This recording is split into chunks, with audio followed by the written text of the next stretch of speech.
जय जिजाऊ मित्रांनो, मी फिरदोस शेख डिजिटल बनव YouTube channel मध्ये आपले स्वागत आहे। मित्रांनो, आपल्या दर्शकांचे काही क्वेरीज आहेत तर त्याचा सोल्युशन आपण या व्हिडिओ मध्ये पाहूया। आपले दर्शक कॉमेंट्स करतायत, त्यांचे जे नावामध्ये म्हणजे मायनर करेक्शन आहेत, जसा तुळशीराम नावामध्ये जे तुळशीराम आहे त्याचे काही ठिकाणी ए झालेलं आहे, काही ठिकाणी ए नाहीये। तर याच्यासाठी हे बघा, जर तुम्ही कास्ट सर्टिफिकेट काढला असेल परंतु व्हॅलिडिटी जर काढलेली नसेल तर एक गोष्ट लक्षात घ्या, तुम्ही पहिले तुमचा जो कास्ट सर्टिफिकेट आहे जर व्हॅलिडिटी झाली नसेल तर कास्ट सर्टिफिकेट नव्याने काढून घ्या। आणि जनरली आपण जो आपला नाव आहे तो शालेय डॉक्युमेंट मध्ये जसं नाव असतो, जी स्पेलिंग असते त्यानुसार म्हणजे आपले कास्ट सर्टिफिकेट आणि कास्ट व्हॅलिडिटी साठी अप्लाय करा। आता दुसरे डॉक्युमेंट जसे आधार कार्ड वगैरे हे तर आपण करेक्शन कधीही करू शकतो, त्याचे काही नाही। मात्र आपला कास्ट सर्टिफिकेट हा आपल्या एज्युकेशन, कारण एज्युकेशन डॉक्युमेंट हे बदलत नाही, म्हणून कास्ट सर्टिफिकेट जे आहे तुम्ही तुमचा जो एज्युकेशन डॉक्युमेंट आहे त्यानुसार करून घ्या। आणि समजा कास्ट व्हॅलिडिटी झाली असेल तर मग अशा वेळेस तुम्हाला जे एक गजेट करून घ्यायचे आणि त्या अनुरूप तुम्हाला ते तुमचे डॉक्युमेंट्स करून घ्यायचे। आता गजेट केल्यानंतर म्हणजे महत्वाचं डॉक्युमेंट कास्ट सर्टिफिकेट आणि कास्ट व्हॅलिडिटी असणार, साहजिकच मग इतर डॉक्युमेंट पण तुम्हाला त्यानुसार त्या स्पेलिंग नुसार करावं लागेल। मात्र एक गोष्ट लक्षात घ्या, जर कास्ट व्हॅलिडिटी काढली नसेल तर तुम्ही तुमचा जातीचा दाखला हा नव्याने काढून घ्या, नवीन काढून घ्या आणि त्याच्यामध्ये शालेय डॉक्युमेंट मध्ये जसं नाव असेल त्या अनुरूप करून घ्या। नेक्स्ट क्वेरी आहे, आदिवासी जमात आपला धर्म सोडून इतर धर्म पाळत आहे, त्याच्यावर कारवाई झाली पाहिजे आणि धर्मांतर बंद झाले पाहिजे, तर एकेकाळी आमचा धर्म नष्ट होऊन जाईल, धर्मांतर थांबायला पाहिजे। हे बघा, भारताचा आदिवासीला धर्म नसतो, ते निसर्गालाच म्हणजे देव म्हणतात, तर त्यांचा म्हणजे ते ना आदिवासी हिंदू असतात नाही ख्रिश्चन ना मुस्लिम। आता मेन काय झालंय, धर्मांतर लोक का करतात तर आपण बघितलंय अनेक म्हणजे हिंदूंनी जे आहे बौद्ध धर्म स्वीकारला आणि हे त्या आपल्याकडं म्हणजे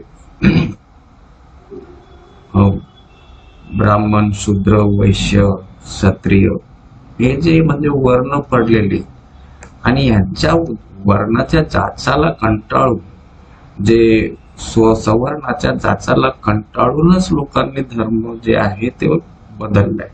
जसं बौद्धांनी त्यांचा धर्म हिंदू धर्मावरून बौद्ध धर्म स्वीकारलाय, त्याच काळात पुढील जे पहिले जे लोक होते कोणी मुस्लिम धर्म स्वीकारला, कोणी ख्रिश्चन धर्म स्वीकारला। आता मुस्लिम म्हणजे मोगलांचा जो राज्य आहे आपल्या देशावरती 600-700 वर्षापासून होता, परंतु सगळेच म्हणजे मुसलमान झाले नाही, म्हणजे काय त्यांचा दबाव नव्हता, परंतु ज्या लोकांनी धर्मांतर केले ते म्हणजे ज्या ह्या वर्ण व्यवस्थेला कंटाळून, जाचाला कंटाळून, सांस्कृतिक दहशतवादाला कंटाळून त्यांनी धर्मांतर केलेले। तर आणि आपल्या संविधानामध्ये कोणालाही कोणताही धर्म म्हणजे पाळण्याची म्हणजे मुभा आहे, सक्ती आहे, कोणी त्याला अडथळा करू शकत नाही, ते त्यांचा वैयक्तिक प्रश्न असतो। नेक्स्ट क्वेरी आहे, सर नोकरीसाठी कास्ट व्हॅलिडिटी 6 महिन्याच्या आत द्यावी लागते, त्यासाठी त्यांना तसं सांगण्यासाठी स्टॅम्प पेपरचा उपयोग नाही, काही गरज नसते, परंतु जर केलं तर बरं असतंय। आणि 6 महिन्यामध्ये तो नियमच आहे की तुम्ही कोणत्याही नोकरीमध्ये लागल्यानंतर तुम्हाला 6 महिन्याच्या आत तिथं व्हॅलिडिटी लागते, तिला तरी चालतंय। नेक्स्ट क्वेरी आहे, सर कास्ट सर्टिफिकेटचा नंबर कास्ट व्हॅलिडिटीवर येतो, पण जर ते कास्ट सर्टिफिकेट हरवले आणि नवीन कास्ट सर्टिफिकेट काढले तर व्हॅलिडिटी पण नवीन करावी लागते का? जुन्या कास्ट सर्टिफिकेटचा नंबर असलेली व्हॅलिडिटी चालते का? हे बघा, कास्ट व्हॅलिडिटी म्हणजे तुम्हाला जात तुमची व्हॅलिड असल्याबाबतचा तो दाखला असतो, कास्ट व्हॅलिडिटी. आता तुम्ही जातीचा दाखला जो म्हणजे सांगताय तर तो तुम्ही तुमच्या जातीच्या अनुरूप तुम्ही जातीचा दाखला काढलेला आहे. आता तो जातीचा दाखला तो तुम्ही जे सांगितलेली जात आहे, कम्युनिटी आहे, ते व्हॅलिड करण्यासाठी कास्ट व्हॅलिडिटी करतात. आणि कास्ट व्हॅलिडिटी मध्ये हा तुमचा जो कास्ट सर्टिफिकेटचा नंबर असतो, कास्टचा सिरियल नंबर असतो, या सगळ्या गोष्टीची त्याच्यावरती असते. म्हणजे त्या कास्ट सर्टिफिकेटला व्हॅलिडिटी कास्ट व्हॅलिडिटी म्हणून दिली जाते. आणि तोच कास्ट सर्टिफिकेट तुमचा हरवलेला असेल मग त्याला त्या व्हॅलिडिटीला काही अर्थ राहत नाही. म्हणून ज्यावेळेस तुमचा कास्ट सर्टिफिकेट हरवलेला असेल आणि व्हॅलिडिटी झालेली असेल मग अशा वेळेस तुमचा जो जुना कास्ट सर्टिफिकेट हरवलेला कास्ट सर्टिफिकेट आहे त्याला तुम्ही तो तहसीलदार SDO कडनं सर्टिफाईड करून घ्या, प्लस एक FIR ची कॉपी म्हणजे करून घ्या. तर ह्या दोन गोष्टी असल्यानंतर तुमचा जो जुना हरवलेला कास्ट सर्टिफिकेट आहे तो सर्टिफाईड झाल्यानंतर मग अडचण येत नाही.